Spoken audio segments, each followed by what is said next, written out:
Dan uwa kada ka manta YouTube channel ɗinmu Ibrahim Isa Abu TV, ka danna mana subscribe kana ka danna mana alamar ƙararrawa da zarar mun daura zaka ganshi akai. Mun gode.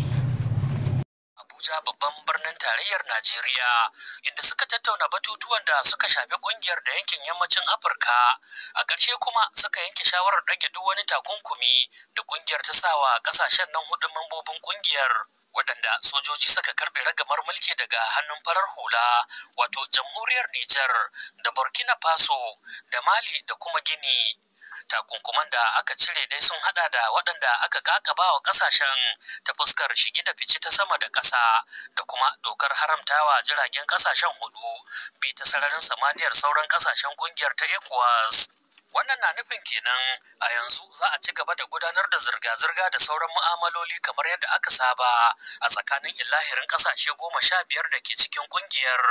Kuma a yanzu shugabannin waɗannan ƙasashe suna da damar shiga a dama da su a harkokin ƙungiyar.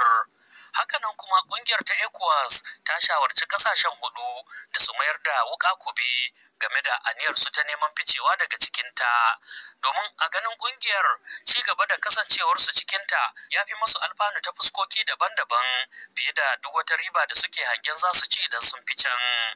Sai dai kuma ƙungiyar ta buƙaci shugabannin mulkin soja na ƙasashen na Nijar da Burkina Faso da Mali da kuma Gini da su miƙa mata jadawalinsu na shirin miƙa mulki ga farar hula. Ana dai ganin wannan sabon mataki da ƙungiyar ta ECOWAS ta ɗauka baya rasa nasaba da shirin da ƙasashen hudu ke yi na ficewa daga cikinta, al'amarin da aka yi amanna zai iya kasara haɗin kai da tasirinta.